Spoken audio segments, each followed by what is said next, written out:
banyak survei menyatakan ketidakhadiran seorang figur bapak di rumah membuat atmosfer tidak baik.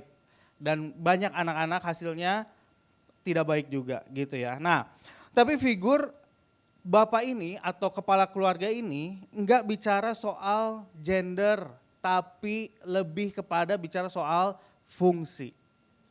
Jadi setiap kita enggak usah bingung namanya bapak itu apa, fungsi kepala keluarga di rumah itu harus pria aja gitu ya. Karena semuanya ini bukan bisa soal gender tapi soal fungsi. Nah, walaupun memang biasanya bapak kepala keluarga atau bapak biasanya identik dengan pria, betul ya.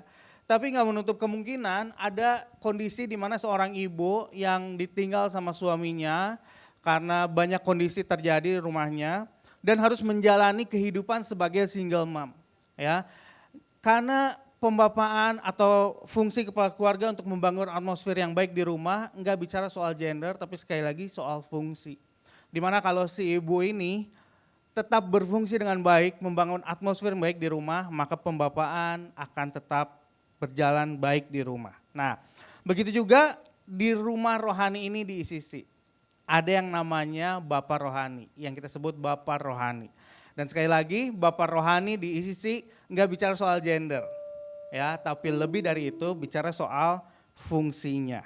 Nah, dan saya percaya hadirnya figur Bapak Rohani di setiap kehidupan kita di rumah ini di ICC, itu akan membangun atmosfer yang baik sehingga setiap kita sebagai anak bisa bertumbuh, bisa mengenal Tuhan lebih lagi dan setiap kita boleh menjadi pribadi yang semakin dewasa setiap harinya. Oleh karena itu saya mau bilang pembapaan itu hal yang sangat-sangat penting. Amin. Pembapaan itu sangat penting. Nah, makanya Filipus salah satu muridnya Yesus pernah berkata di Yohanes 14 ayat 8. Filipus berkata, Lord show us the Father and that will be enough for us. Benar-benar Filipus berkata, tunjukkan Bapa itu kepada kami dan itu cukup buat kami. Itu cukup buat saya gitu ya. Tunjukkan Bapa kepada kami, kenalin Bapa kepada kami. Bahwa kami mengenal figur seorang Bapa. Itu teriakannya hati Filipus. Dan hari itu teriakan Filipus itu sama seperti teriakan isi hati kita. Bahwa setiap kita yang di sini pasti memerlukan figur Bapa. Nah, apa itu pembapaan? Ya, pembapaan itu adalah hubungan yang saling interaksi, ya, ada hubungan interaktif di dalamnya. Ada hubungan yang saling di dalamnya yang dibangun antara seorang bapak dan anak-anaknya dalam satu rumah. Jadi pembapaan itu harus ada hubungan yang saling. Pembapaan bukan sekedar status, tapi hubungan yang saling. Hubungan yang dibangun saling antara bapak dan anak-anaknya. Ya, siapa yang membangun hubungan? Ya tentu saja bapak kepada anak, tapi juga di lain sisi anak juga harus membangun hubungan dengan bapaknya. Karena harus saling. Pembapaan itu hubungan yang saling. Nah, hubungan saling ini akan terjadi kalau setiap orang melakukan perannya masing-masing di dalam satu rumah. Ya, peran bapak adalah tentu saja melindungi, mengcover setiap anak-anaknya. Tapi peran anak adalah menghormati bapaknya. Dan waktu setiap orang yang ada di dalam rumah melakukan perannya masing-masing dan membangun hubungan dengan saling, maka pembapaan akan terjadi dalam rumah tersebut. Oke, termasuk di rumah rohani yaitu ICC. Nah, seperti dibilang, saya ini dijangkau di ICC dari tahun 99 ya. Udah fosil, tapi lebih fosil lagi Pastor Shani tentu aja. Ya, Pastor Shani dijangkau dari SD tahun berapa ya? Berarti saya ketemu Cisiani aja waktu SMA. Ya, tahun 2000 lah. Waktu SMA, nah berarti 6 tahun ke belakang Cisiani udah ada di ICC ya. Lebih fosil lagi gitu ya. Nah, semenjak tahun 99 saya di ICC, saya itu dibapai oleh Kak Brian dan Kak Ashley. Dan istri saya juga dibapai oleh Pastor David dan Shani, ya, lead pastor kita yang tersayang dan terkasihi. Dan mereka yang selalu ada di setiap musim hidupnya kami. Ya, waktu saya single sampai menikah dan punya anak, mereka ada. Waktu saya sekolah sampai saya bekerja, mereka ada. Bahkan waktu saya di musim gagal, kayak gak punya masa depan, mereka ada. Bahkan di musim saya berhasil, mereka ada. Waktu sedih ada, waktu susah ada, waktu senang ada. Di semua musim mereka selalu ada. Ya, kenapa? Karena ada peran masing-masing. Oke, yang dijalankan. They cover us, Bapak Rohani mengcover saya dan istri saya Memeng. Begitu juga sebaliknya, saya menghormati mereka. Ya, ada peran yang masing, oke, yang masing-masing dijalankan. I love you, Ko David Cisyani. Oke, di Lukas 15 ayat 11 sampai 32, ini perikop mengenai cerita Yesus lagi menceritakan perumpamaan anak yang hilang. Ya, di situ ada seorang bapak yang memiliki 2 orang anak, si sulung dan si bungsu. Tahu cerita ini ya? Dan yang menjadi anak yang hilang siapa? Si bungsu. Ya, nah kita semua tahu cerita ini. Nah, tapi dari perikop ini saya merenung dan saya dapat ada 3 fase yang kita harus lewati sebagai seorang anak. Dan juga 3 fase ini pasti dilewati oleh semua orang yang percaya. Dan juga di 3 fase ini ada peran Bapak Rohani dan kita mau belajar hari ini. Oke. Fase yang pertama yaitu fase anak. Fase anak. Nah, di fase ini seorang yang mungkin baru lahir baru, dia belum mengenal, mungkin baru mengenal Tuhan Yesus sebagai juru selamatnya. Terus juga di fase ini mungkin seorang anak belum tahu kebenaran firman Tuhan, belum tahu banyak kebenaran firman Tuhan. Benar-benar baru mengalami pertobatan, oke. Dan di fase ini seorang anak benar-benar tidak pernah berpikir untuk mungkin melayani, memberikan dirinya. Benar-benar sebagai fase seorang anak dia hanya tahu bahwa ya udah saya hanya tahu Yesus sebagai juru selamat saya, gitu ya. Nah di ayat 12 dibilang kata si bungsu kepada ayahnya, ini yang terjadi sebagai seseorang yang masih ada di fase anak. Kata si bungsu kepada ayahnya, "Bapak, berikanlah padaku bagian harta milik kita yang menjadi hakku." Lalu ayahnya membagi-bagikan harta kekayaan itu di antara mereka. Nah, jadi si anak bungsu kan minta warisan. Oke, berikanlah kepadaku bagian harta milik kita yang menjadi hakku. Nah, ini gambaran fase seorang anak. Bahwa seorang anak hanya tahu bapaknya sebagai sumber berkat. Yang dia tahu hanya waktu ikut Tuhan, waktu saya diselamatkan, saya tahu ada berkat Tuhan buat hidup saya. Itu fase seorang anak, oke? Dan memang betul Tuhan itu menyediakan banyak berkat buat hidup kita. Di sini saya tulis ada beberapa berkat, saya tulis ada setidaknya 5 berkat yang saya tulis di sini. Tapi lebih dari itu, Alkitab mensurvei, ternyata ada 3.000 berkat lebih yang Tuhan sediakan. Oke, buat hidup kita. Sorry, aku minum dulu ya.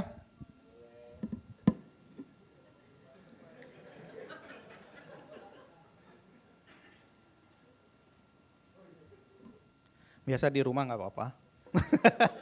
Nah, memang betul Tuhan itu sumber berkat. Nah, saya juga waktu itu memilih untuk lahir baru karena saya tahu ada berkat keselamatan. Saya ini takut masuk neraka, makanya saya memberikan diri untuk lahir baru hari itu. Jadi banyak berkat yang Tuhan sediakan. Yang pertama berkat keselamatan di Yohanes 3 ayat 16. Terus ada berkat akan penyertaan dan pelindungan. Yesaya 41 ayat 10. Terus juga ada berkat pemeliharaan, Matius 6 ayat 31 sampai 33. Ada berkat untuk kedamaian, Filipi 4 ayat 7. Ada berkat bahwa Tuhan itu setia dan gak pernah ninggalin kita, Ibrani 13 ayat 5. Banyak berkat yang Tuhan sediakan buat hidup kita. Dan seorang anak memang tahu, hanya tahu bahwa bapaknya adalah sumber berkat buat hidupnya. Sesimpel itu. Ya, di fase anak ini seorang anak tahu bahwa Tuhan itu pasti memberkati. Nah, saya kasih contoh. Saya udah minta izin ke bapak ibunya, ke ibunya lebih tepatnya. Jadi kemarin Cinoni mengupload satu story, ini lucu banget. Mengupload satu story mengenai anaknya Zoe. Nah, boleh dikasih lihat dulu. Nah, Ini ceritanya lucu banget, saya baca sampai ketawa ya. Katanya Zoe gini, lagi males sekolah nih ceritanya. Kenapa Zoe males sekolah?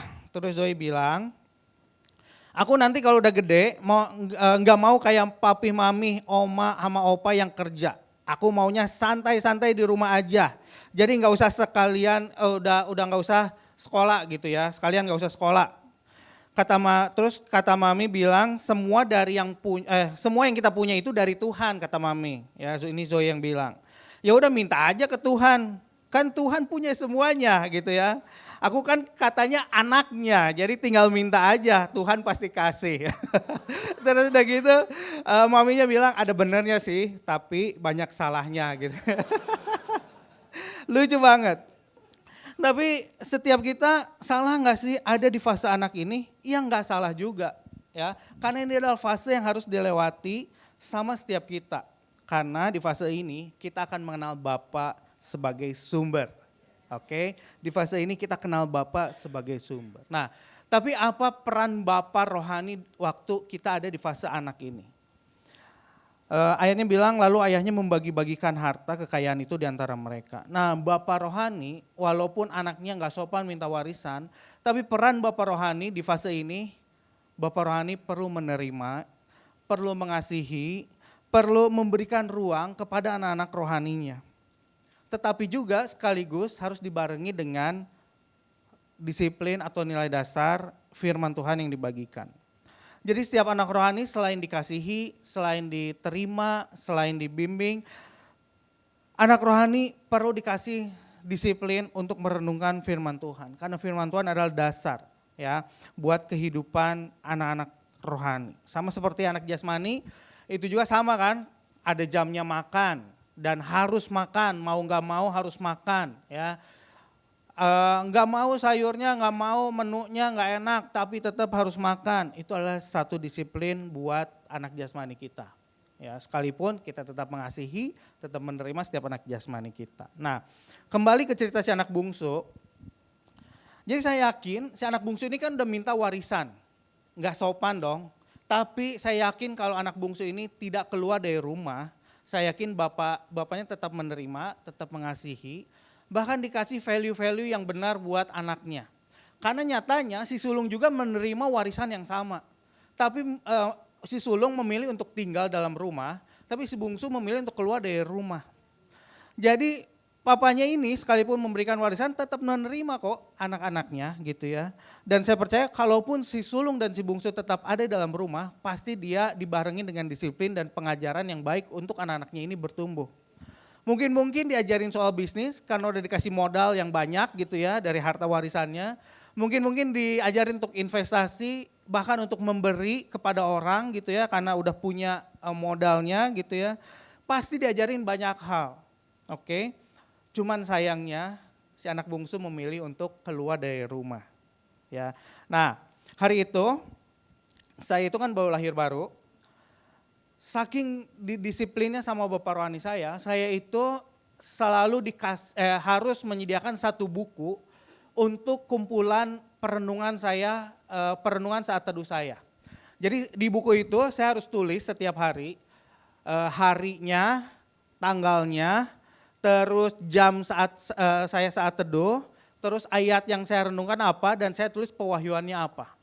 Setiap hari saya harus tulis di buku yang saya sediakan itu dan di setiap seminggu sekali waktu ketemu bapak rohani saya di gereja saya harus kumpulkan kemudian dicek ya. Kalau ada bolong-bolong saat teduhnya ketahuan tuh dari perenungan itu, dari buku itu ya. Tapi puji Tuhan saya ini kan orangnya baik ya.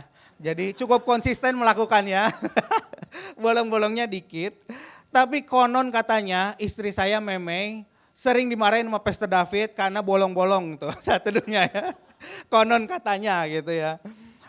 Bahkan memang pernah gak saat teduh seminggu, kok David itu cukup disiplin untuk mengajari anak-anak rohaninya saat teduh gitu ya. Tapi hari itu dimarahin, cuman kalau hari ini, wah jangan ditanya. Ya, Meme lebih disiplin saat teduhnya dibanding saya gitu ya. Ada buahnya gitu ya dari disiplin yang ada. Nah jadi hari itu saya menerima disiplin, memang saya menerima penerimaan yang hangat, tapi selain itu saya didisiplin untuk saat teduh.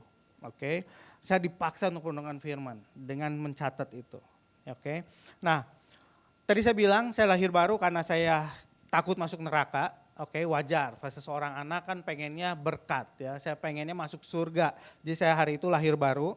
Dan waktu lahir baru saya itu seneng banget ada di ICC. Saya kayaknya hampir tidak pernah melewatkan 1 minggu pun untuk ke ICC gitu ya. Kecuali sesuatu hal yang sangat mendesak. Saya sering ke gereja, saya ke Homesel hampir setiap minggu. Kenapa? Karena saya happy di sana, happy di rumah ini. Saya diterima, saya dikasihi, ada kehangatan di komunitas, di Homesel, di gereja. Bahkan hari itu saya pernah satu masa sampai hujan-hujanan pergi sendiri ke gereja. Waktu itu ada Natalan, sampai naik angkot gitu ya, angkutan umum, sampai hujan-hujanan. Kenapa? Karena saya happy ada di sisi. Oke. Karena ada penerimaan yang luar biasa. Ya. Tapi selain itu, saya pernah hari itu penerimaan yang saya alami waktu hari itu saya pergi makan sama Ko David Cisiani pulang gereja. Jadi ada satu momen, Cisiani itu hampir setiap minggu pasti ngajakin anak-anak rohaninya makan. Luar biasa memang ya. Hampir setiap minggu ngajakin anak-anak rohaninya pergi makan. Jadi pulang gereja, dimasukin ke mobil semua, terus pergi makan. Nah hari itu saya ke bawah, ikut makan sama anak-anak rohani. Ke bawah ya.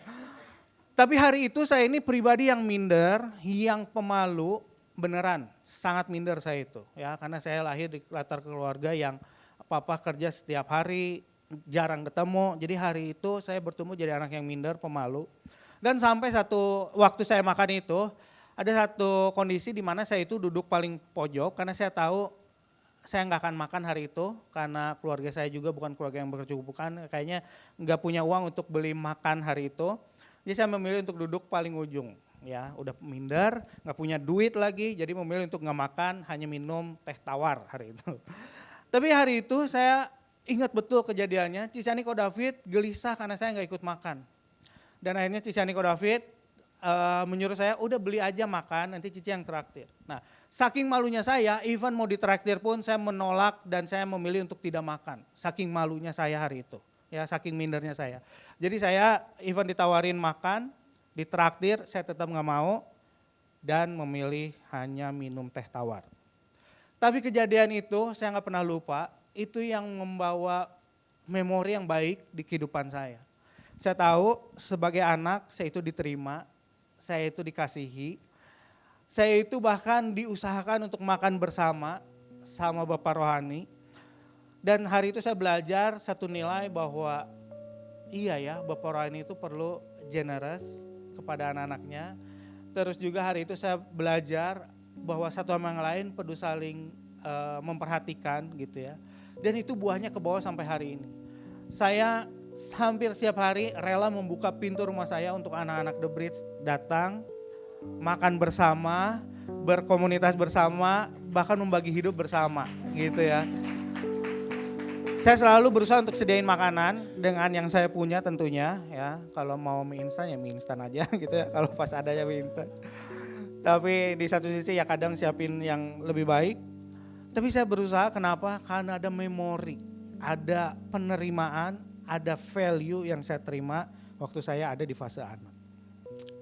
Oke, itu fase anak. Yang kedua fase remaja. Ini fase yang kedua yang harus dilewati seorang anak. Di fase ini, seorang anak mulai tahu kebenaran firman Tuhan dan mulai terlibat dalam melayani. Karena di fase remaja ini, seorang anak mulai mencari potensi hidupnya. Mulai tahu bahwa ada potensi yang harus dia kembangkan. Bahkan mencoba untuk explore banyak hal gitu ya. Nah, cuman di masa remaja ini sama seperti pada umumnya remaja, pengen coba banyak hal. Tetapi idealismenya sangat tinggi. Ada idealisme yang pokoknya gimana saya gitu ya. Pokoknya menurut saya ini yang paling baik. Bahkan cenderung di masa remaja ini seorang anak nggak mau dengerin nasihat orang tuanya lagi. Di masa remaja mereka banyak tahu sampai merasa nggak mau dikasih tahu dan dinasihati orang. Mereka banyak tahu tapi jauh dari melakukan firman gitu ya. Mereka banyak tahu tapi tidak ada intimacy dengan Bapa di sorga, dengan perenungan firman. Mereka ngaku Kristen tapi memilih ibadah online. Mereka hanya memilih pembicara-pembicara yang oke untuk datang ke gereja gitu ya. Bahkan mereka hanya doa untuk makan. Ya, menganggap Tuhan ahli gizinya mereka gitu ya. Berdoa supaya makanannya diberkati, nggak jadi kolesterol gitu ya. Terus udah gitu mereka hanya menyukai pengajaran-pengajaran, motivasi-motivasi dari YouTube kah, dari TikTok lah, jauh dan tidak merenungkan kedalaman akan firman Tuhan. Itu masa remaja, punya idealismenya sendiri. Sama seperti anak bungsu, memilih keluar rumah, menjalankan idealismenya. Ya, pokoknya saya mau berusaha sendiri, saya mau menikmati harta yang saya terima. Sampai si anak bungsu ini tahu kondisinya nggak oke. Dan dia mulai menyadari keadaannya. Lukas 15 ayat 7. Lalu ia menyadari keadaannya, katanya, betapa banyaknya orang upahan Bapakku yang berlimpah-limpah makanannya. Tetapi aku di sini mati kelaparan. Kata menyadari keadaannya ini merupakan situasi atau titik balik seorang anak ini kembali ke situasi yang seharusnya, yaitu tinggal di dalam rumah bapaknya, tinggal dalam pembapaan kembali. Dia harus mulai menyadari keadaannya. Oleh karena itu di fase remaja ini, peran Bapak rohani itu sangat-sangat penting. Peran Bapak rohani di fase ini, Bapak rohani harus menasehati, harus menegur, harus memberi masukan gitu ya, harus membimbing supaya seorang anak tetap menyadari keadaannya. Keadaan apa? Keadaan bahwa engkau penuh potensi. Keadaan untuk dia terus berjalan di dalam rencana atau panggilannya Tuhan. Setiap Bapak rohani perlu menyadarkan kondisi anaknya yang penuh potensi ini untuk hidup dalam planningnya Tuhan. Oleh karena itu benar-benar fungsi Bapak rohani ini di fase ini sangat-sangat penting. Apa peran yang Bapak rohani ini lakukan untuk anak di fase remaja ini? Lukas 15 ayat 22. Tetapi ayah itu berkata kepada hamba-hambanya, lekaslah bawa kemari jubah yang terbaik, pakaikanlah itu kepadanya dan kenakanlah cincin pada jarinya dan sepatu pada kakinya. Jadi Bapak rohani di fase remaja ini, yang pertama dia memberikan jubah. Jubah itu bicara soal identitas dan penerimaan. Jadi yang harus dilakukan Bapak rohani selalu memberikan identitas bahwa engkau itu berharga, bahwa engkau itu memiliki potensi yang luar biasa, masa depan yang luar biasa, panggilan Tuhan itu besar buat hidupmu. Berikan identitas, tapi sekaligus juga memberi ruang untuk penerimaan. Kalau anak ini melakukan kesalahan, si Bapak ini tetap memberikan ruang untuk menerima anaknya. Itu bicara soal jubah. Yang kedua, Bapak rohani memberikan cincin. Cincin itu bicara soal otoritas dan perlindungan. Seorang bapak perlu memberikan otoritas, perlu memberikan kepercayaan ya untuk si anak ini terlibat dalam satu rumah. Tapi juga dibarengi dengan perlindungan. Kalau si anak ini waktu dipercayakan suatu dan dia gagal melaksanakan apa yang dipercayakan. Nah, si Bapak rohani tetap harus memberikan perlindungan buat anak-anaknya. Sehingga ketika anaknya salah, dia tetap merasa aman waktu ada di rumah. Memberikan perlindungan, istilah kerennya pasang badan buat anaknya gitu ya. Nah, begitu juga yang ketiga, Bapak rohani perlu memberikan sepatu, artinya memberikan tujuan hidup. Selalu kasih mimpi yang besar buat anak rohaninya. Selalu bicarakan masa depanmu, masa depan yang luar biasa kepada anak-anak rohaninya. Nah, hari itu saya juga ada di masa fase remaja ini sebagai anak rohani. Dan di masa remaja ini, saya itu lagi ada di satu masa lagi PDKT-in istri saya Memei. Ya, lagi PDKT ini ceritanya. Nah, cuman hari itu saya kan pribadi yang minder, yang tertutup, sangat introvert. Sampai hari ini saya introvert, tapi puji Tuhan lebih membaik gitu ya. Sangat tertutup orangnya. Jadi hari itu, waktu saya PDKT sama Memei, dan hari itu situasinya lagi di sekretariat di Pungkur, kantor Pungkur ya di Bandung. Saya itu lagi kumpul sama anak-anak rohaninya, Memei nggak ada hari itu. Dan juga ada Ko David sama Cisiani sebagai bapak rohaninya Memei. Ko David Cisiani kan bapak rohani yang baik. Jadi karena bapak rohani yang baik, dia itu nanyain ke saya ya bagaimana progres PDKT-nya saya sama Meme gitu ya. Dan saya percaya waktu Ko David nanya itu bukan untuk kepo, tapi saya percaya Ko David lagi mau ngajarin saya supaya saya jadi pria yang luar biasa waktu menjalani proses PDKT gitu ya. Tapi hari itu karena saya orang yang tertutup, saya balas Ko David dengan sangat tidak sopan. Mau tahu balasan saya ke Ko David waktu Ko David nanya gimana sama Meme gitu ya. Saya jawab, udah kok gak usah nanya, ini mah urusan saya. Waduh, sangat berani ya. Aduh. Walaupun jujur saya nggak niat untuk bicara nggak sopan. Jadi tegang ya. Walaupun jujur saya nggak ada niatan untuk bicara atau memperlakukan Ko David dengan nggak sopan. Jujur nggak ada niatan. Karena kan saya orangnya baik ya. Nggak enakan gitu sama orang, nggak mau bikin orang itu kecewa. Jadi jujur nggak ada niatan untuk saya bicara nggak sopan ke Ko David. Tapi itu tuh ekspresi karena saya orang yang tertutup, yang menutup hidup saya, yang menutup hati saya, sehingga saya itu nggak mau memberi ruang untuk interupsi, untuk nasihat dari Bapak Rohani. Dan ekspresinya seperti itu, udah kok nggak usah nanya, ini mah urusan saya. Wah gila luar biasa ya. Hari itu respon Ko David gimana? Tentu saja marah besar. Tapi hari itu karena kita lagi kumpul di Pungkur sama beberapa anak, hari itu Ko David pendem rasa marahnya. Oke, nah hari itu saya masih nggak sadar bahwa saya itu melukai hatinya Ko David. Hari itu saya pulang ke rumah, kita semua bubar, izin masing-masing. Oke, hati-hati jalan, oke pulang ke rumah. Nah waktu saya pulang ke rumah, saya kaget.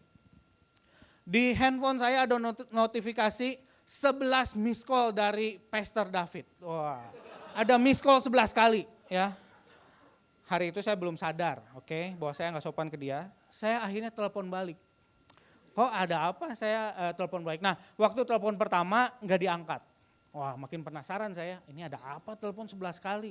Sampai saya telepon nggak diangkat. Ternyata waktu nggak diangkat itu, Ko David lagi telepon Meme. Dia bilang, jangan sama Sandi.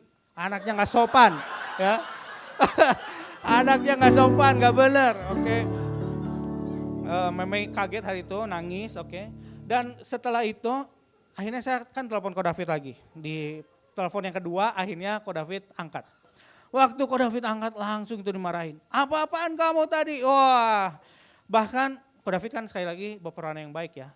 Sebaik-baiknya hari itu Ko David sampai mau ngajak saya berantem. Kamu mau berantem sama saya, kamu berani sama saya katanya. Siapa yang ngajarin kamu ngomong seperti itu? Wah saya sedih, saya takut iya. Saya merasa kayaknya telah mengecewakan Bapak Rohani, saya sedih banget. Dan hari itu beberapa hari kemudian akhirnya kita ketemu di gereja kan. Waktu ketemu gereja hari itu kan saya senang banget ke ICC. Hampir gak pernah melewatkan setiap minggu ke ICC. Tapi di hari itu saya duduk di gereja paling ujung ya. Takut ketemu, benar-benar duduk ibadah di posisi paling belakang dan paling ujung. Cuman sekali lagi saya ini kan orang yang baik ya. Pulang gereja saya berusaha untuk samperin Ko David. Kok maafin saya nggak niat seperti itu kemarin. Dan surprisingly Ko David hari itu hanya senyum, baik banget ya. Sekali lagi Ko David baik banget. Dia bilang bahwa nggak apa-apa San, it's okay. Tapi dia ngasih nasihat ke saya bahwa saya nggak bisa seperti itu. Sebagai pria kamu harus honor, kamu harus bersikap baik, kamu harus memiliki attitude yang baik. Dan hari itu saya belajar, waktu saya di fase remaja ini, saya memang perlu membuka hati saya. Saya perlu memberikan ruang untuk semua nasihat yang diberikan ke saya. Puji Tuhan hari itu saya bertobat, ya saya menjadi pribadi yang lebih baik, saya terbuka, saya belajar untuk cerita sama Bapak Rohani. Puji Tuhan saya bertobat, makanya hari ini saya berhasil menikahi Meme. Wah, kalau enggak boleh tuh ya. Oke, nah mungkin di fase remaja ini kita sebagai anak mengalami banyak konflik dengan Bapak Rohani. But it's okay, itu fase yang memang harus dilalui. Oke, kenapa? Karena memang di fase ini Bapak Rohani banyak memberikan nasihat. Banyak memberikan teguran supaya idealisme saya sebagai fase remaja ini boleh digantikan dengan kebenaran-kebenaran firman yang Bapak rohani taruhkan di hidup saya. Makanya di fase ini saya sebagai seorang anak mengenal Bapak sebagai otoritasnya. Bahwa Bapak pun enggak hanya sebagai sumber berkat, tapi Bapak pun sebagai otoritas. Yang punya otoritas untuk menasehati, membimbing, mengajari saya value-value kebenaran firman Tuhan. Amin. Itu fase yang kedua. Dan masuk ke fase yang ketiga, fase dewasa. Di fase ini seorang anak sudah dewasa dan ia sudah mengerti apa yang harus dibangun tanpa harus disuruh. Ya, karena dia sudah mengerti esensinya, bahkan sudah menangkap hati bapaknya. Dan ini yang terjadi sama si sulung. Lukas 15 ayat 29 dan 31. Tetapi yang menjawab ayahnya katanya, telah bertahun-tahun aku melayani Bapa dan belum pernah aku melanggar perintah Bapa. Tetapi kepadaku belum pernah Bapa memberikan seekor anak kambing untuk bersukacita dengan sahabat-sahabatku. Kata ayahnya kepadanya, anakku, engkau selalu bersama-sama dengan aku dan segala kepunyaanku adalah kepunyaanmu. Nah, apa yang kita pelajari dari si sulung sebagai orang di fase dewasa ini? Walaupun hari itu si sulung marah karena si bungsu pulang ke rumah dan dibikin perayaan. Tapi yang perlu kita telusuri, sebelum si bungsu itu pulang, apa yang terjadi sama si anak sulung ini? Dia itu bertahun-tahun melayani bapaknya. Artinya apa? Sebagai orang dewasa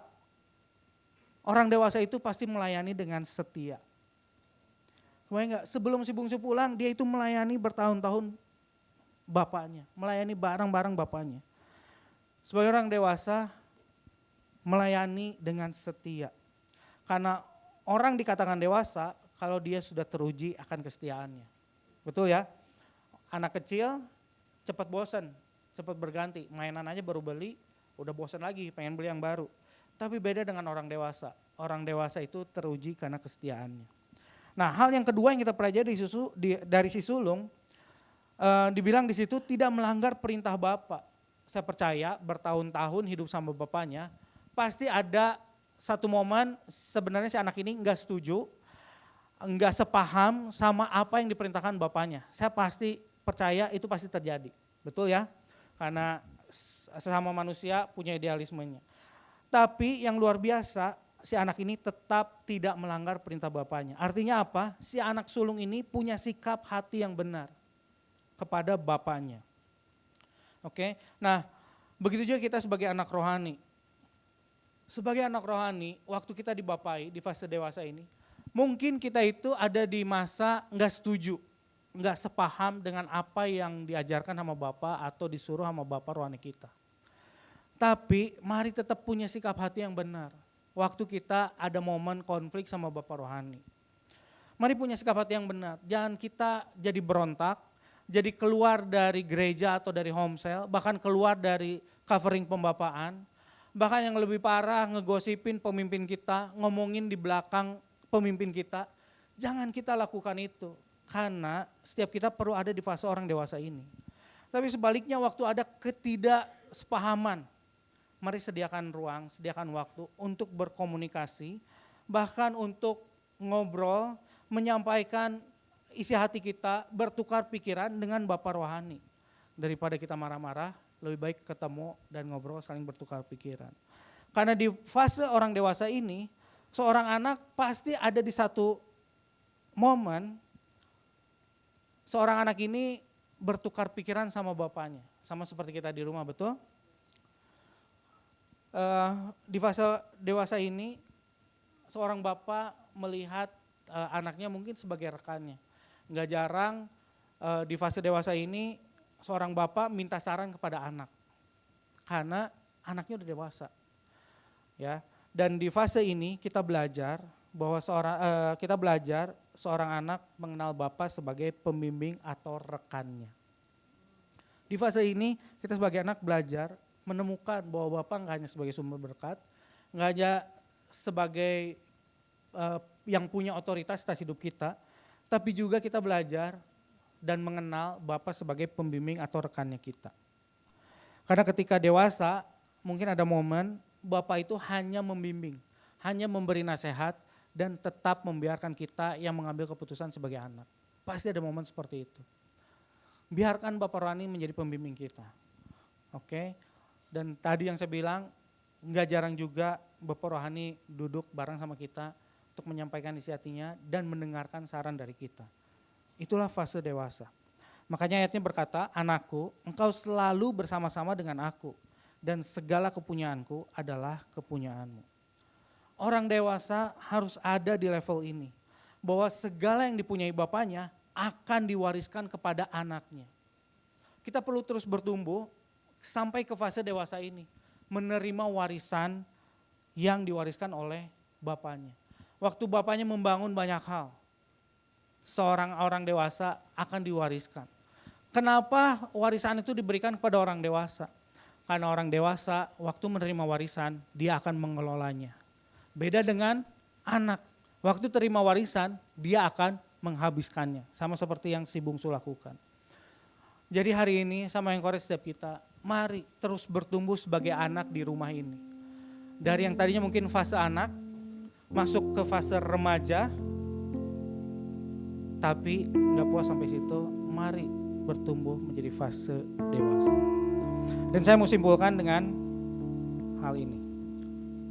Ada 3 fase kehidupan. Boleh minta tabelnya, bahwa yang pertama kita ada fase anak. Fase anak kita itu sebagai anak punya peran mengenal Bapa sebagai sumber. Dan peran Bapa rohani yang menerima. Gitu ya. Tapi fase yang kedua, fase remaja, peran anak adalah kita mengenal Bapa sebagai otoritas. Beri ruang untuk setiap masukan, untuk setiap nasihat, untuk setiap teguran. Dan peran Bapa adalah yang menasehati. Dan begitu juga fase dewasa, kita sebagai anak memiliki peran untuk mengenal Bapa sebagai pembimbing dan rekan. Untuk berdiskusi bersama. Dan peran Bapa mempercayakan, memberi warisan apa yang sudah dibangun. Saya ini hari ini percayakan untuk membangun Bridge Jakarta. Tapi saya sadar betul, saya nggak akan seumur hidup ada di The Bridge, melayani anak The Bridge karena umur. Tapi saya perlu membangun seorang anak yang menangkap isi hati bapaknya, seorang anak yang dewasa untuk saya wariskan apa yang telah dibangun oleh saya. Karena itulah fungsi pembapaan. Bukan status, tapi ada sesuatu warisan yang akan ditaruhkan kepada anak-anak rohani. Jadi pembapaan itu indah banget. Ketika pembapaan terjadi, ada hubungan yang saling itu, maka seorang anak akan bertumbuh, tapi sebaliknya Bapa juga akan terus bertumbuh. Amin ya. Amin. Dan saya mau tutup dengan ayat ini. 1 Korintus 4 ayat 15 sampai 16. Sebab sekalipun kamu mempunyai beribu-ribu pendidik dalam Kristus, kamu tidak mempunyai banyak bapa. Karena akulah yang di dalam Kristus Yesus telah menjadi bapamu oleh Injil yang kuberitakan kepadamu. Sebab itu aku menasihati kamu, turutilah teladanku. Setiap saudara di tempat ini mungkin bisa menerima banyak pengajaran yang bagus di luar sana. Bisa akses banyak pengajaran, banyak khotbah, banyak motivasi, bisa akses banyak hal di luar sana untuk membangun hidup. Tapi sadari hal ini, bahwa yang lebih dari kita perlukan bukan sekedar motivator yang terbaik, bukan sekedar pengkhotbah yang luar biasa, tapi lebih yang kita perlukan adalah hadirnya figur Bapa dalam hidup kita. Kenapa Bapa? Karena Bapa itu selalu ada di setiap musim hidup kita. Di semua kondisi hidup kita. Baik fase anak, fase remaja, ataupun fase dewasa. Mereka selalu ada di hidup kita. Dan itu yang kita perlukan. Semua pengajaran, semua para motivasi itu yang kita dengar, gak akan selalu ada buat hidup kita.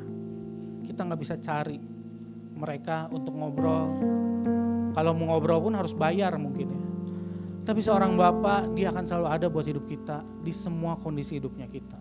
Apapun kita perlu, kita bisa ngobrol, kita bisa ketemu, bahkan banyak nasihat yang akan kita terima, banyak motivasi-motivasi yang akan kita terima sebagai seorang anak.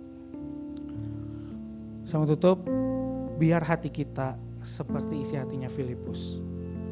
Show us the Father and that will be enough.